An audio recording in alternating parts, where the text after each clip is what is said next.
Hi, moral recap here. Today, I'm going to explain an American drama film called My Sister's Keeper. Spoilers ahead. Watch out and take care. The movie starts with a narration of Anna, who goes to a pawn shop to sell a gold chain. Anna mentions about her sister Kate who is dying. She also introduces her mom, Sarah, and her aunt, Kelly.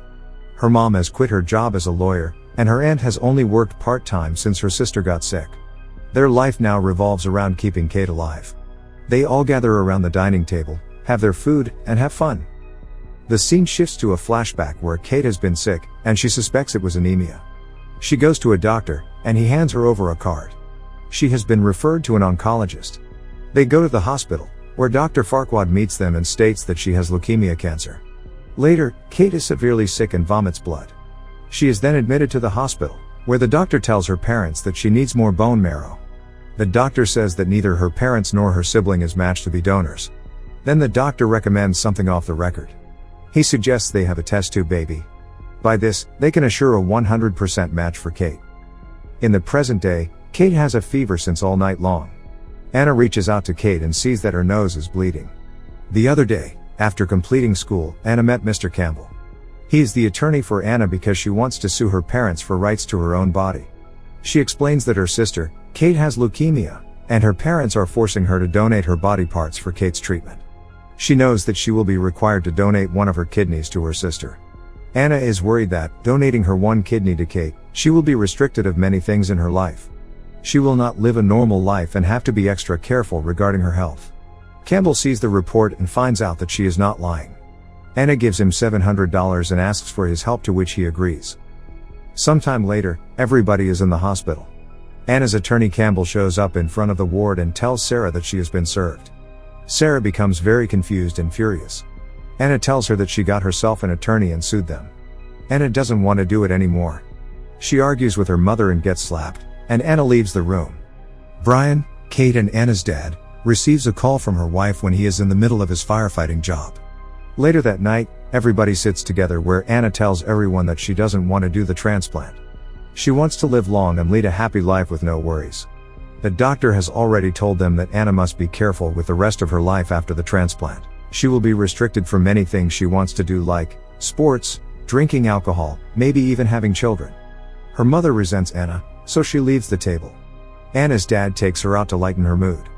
He takes her to the fire station where he works. Later that night, Anna listens to her mother and father arguing about pursuing Anna to do it, but her father wants to leave it to her and wants it to be her decision. The next day, Sarah visits Campbell to his chamber, arguing that this case does not make any sense. Anna is too young to consider all this, which Campbell opposes, and then she leaves. The following day, Sarah and Brian try to wake Kate up because Kate hasn't left her bed in days. She feels sick and insecure about her appearance. So her mother trims her hair to support her. The family later goes outside, has fun, and clicks many photos. In the next scene, Kate is in the hospital bed and admiring her slam book with many pictures of their family. She narrates that everyone is so worried about her that they barely notice her brother, Jesse, has dyslexia. Sarah and Brian want to send Jesse to a special school to see some progress. So Jesse musters up some courage and agrees with his parents' decision. Then we see a court scene where Judge DeSalvo handles Anna's case. After talking with Mr. Campbell and Sarah in her chamber, Judge DeSalvo calls Anna for some questioning. Anna asks DeSalvo about her daughter Dina and her eyes become wet. Later in the court, Judge DeSalvo ruled against the summary dismissal. The following evening, the doctor tells Sarah that Kate's body defense is 0 and approaching the end. Kate is aware of her situation, and she knows she's going to die soon, but her mother won't let that happen. She loves her daughter so much that she refuses to believe that she will die. Dr. Chance talks about taking Kate home to spend some quality time with her family, but Sarah won't listen. She wants the surgery. The scene again shifts to the flashback where Kate first meets Taylor, a fellow cancer patient. He becomes close with Kate. They even go out together and start dating. Taylor asks Kate to a prom that the hospital conducts for sick children. They both go to the prom and end up spending the whole night together. Later, after a couple of days, Kate is mad because Taylor has not called her nor replied to her text. Her mother inquires about it and finds out that Taylor is dead. Kate goes through dialysis and wants to go to a beach. Her father arranges everything to take her to the beach, but her mother does not consent. She wants Kate to be in the hospital to easily monitor her there in the presence of doctors and nurses. But Kate's dad takes her to the beach after fighting with her wife. Kate has a good time on the beach, and her mother joins them a little while after and brings her back to the hospital before 7 p.m. Later, on the given date, court resumes, and the scene shifts to the flashback where Anna stops Kate, as she was committing suicide by overdosing on her medication. Kate learns about Taylor's death, so she wants to die to meet Taylor. Back to the scene, Anna doesn't want to donate her body parts anymore, but her mother suspects someone is there behind her words. Someone might be influencing her to do so. Later, Jesse also comes to the court frustrated and reveals that Kate made Anna do so because Kate wants to die. Kate knows that she won't survive her subsequent surgery very well, but her mother is not ready to accept it. Her mother says that Kate would tell her if something like that happened.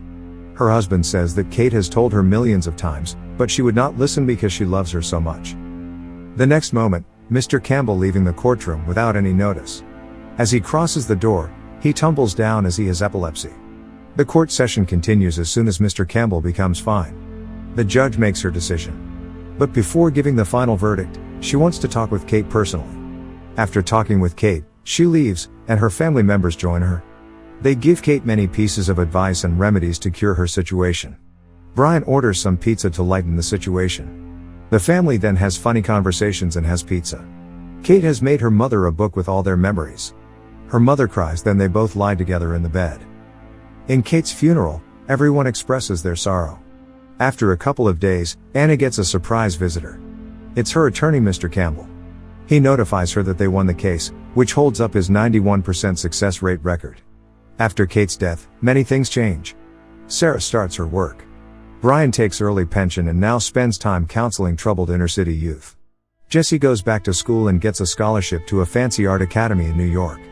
Anna narrates that they go on vacation every time on Kate's birthday, and the movie ends.